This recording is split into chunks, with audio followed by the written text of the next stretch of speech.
everybody, my name is Helen, and today we're going to be talking about all of the stories that I ate in the month of February. I did actually consume a fair bit of media last month. I read 2 regular novels, I read 9 graphic novels, I watched 1 movie, I watched 4 TV shows, and I played 1 video game to completion. I guess without further ado, let's just jump right into it. The first book that I read in the month of February was Pride by Evie's a Boy, and I do actually have a full spoiler-free review up for this book, so I'm not going to say a whole lot here, and I will link that video down below. But do know that I did enjoy this book a lot. I really, in particular, enjoyed the characterization, and I loved the writing. I couldn't put it down, and when I did put it down, it kept nagging at me to pick it back up. So I will definitely be picking up more books by this author in the future, and I believe I gave this book 3 out of 5 stars. The first show that I watched in February was The Good Place, and I watched seasons 1 and 2, which are currently available on Canadian Netflix, and this was so much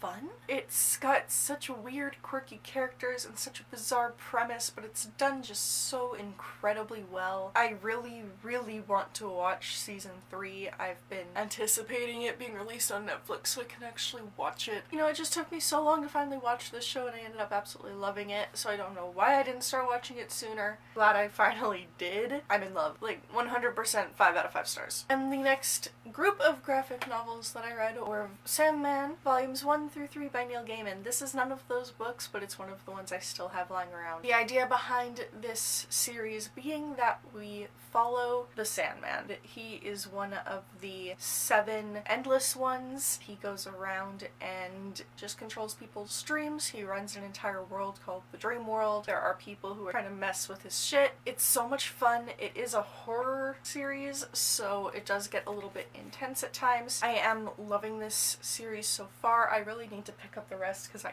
have every single volume of this here. I gave volume 1 of this 4.5 out of 5 stars. I gave volume 2 4.5 out of 5 stars, and I gave volume 3 either 3.5 or 4 out of 5 stars. The next show that I watched this month was an old internet classic. I watched the Lizzie Bennet Diaries, and this was my first time watching it. But this is, for those of you who don't know, a Pride and Prejudice retelling told through vlogs. I ended up marathoning the entire series in 2 or 3 days. It was amazing. I absolutely loved it. I ended up giving that 5 out of 5 stars. The next graphic novel that I read was Moon Knight, and this was Marvel's answer to Batman back in the day. So Moon Knight goes around and he protects people at night. This was a really fun little comic. I didn't like it as much as some of the other stuff I have been reading lately, but I still really enjoyed my time reading it, and I think I powered through the entire thing in one sitting. Maybe took me an hour to read. The art in this was really interesting as well. Still a great book. If you like Batman, I'm sure you would like this in return because it does have more of Marvel's sense of humor, and I gave Moon Knight 3 out of 5 stars. Next is the singular game that I played, Harvest Moon: A Wonderful Life Special Edition,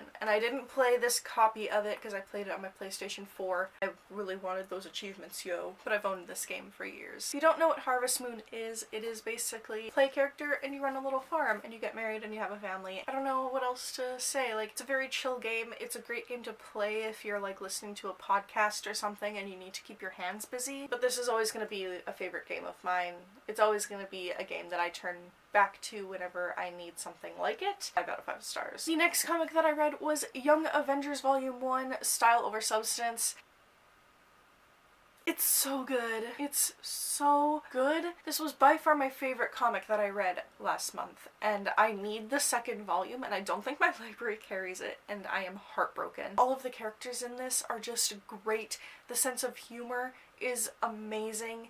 They did so many things in this that I've never would have seen other comics do. I don't know how to explain how great this is. Everything about it drew me in. I was non-stop reading. I again finished it in one sitting. Just me frantically reading, trying to get to the end. At 5 out of 5 stars. It's so, so good. The one movie that I watched in February was Over the Hedge, and this of course is a movie that I watched a lot in my childhood, and I went to visit with some of my friends, and we had a whole bunch of us just spend the night. At some point we were all a little bored and we were like, hey, put on a movie, and my friend Alex was flipping through Netflix and he just clicked on the first thing that caught his attention, which was Over the Hedge. It's like chicken noodle soup, it's just good shit for the soul. Although it's not a great movie by any means. I gave it 3 out of 5 stars. Like, I don't know what you want from me. The next sort of graphic novel, I'm counting it in there, that I read was the Make Good Art speech by Neil Gaiman. I did read the physical copy of this because it has been printed into a book, which makes some weird formatting choices and stuff, and it's a little jarring. And then I listened to the speech because it is linked in the book. I thought that Neil Gaiman gave a lot of very interesting advice, particularly for people like me who want to be writers. It was just very interesting to hear his view on things. Again, it was definitely better to hear spoken than it was to just read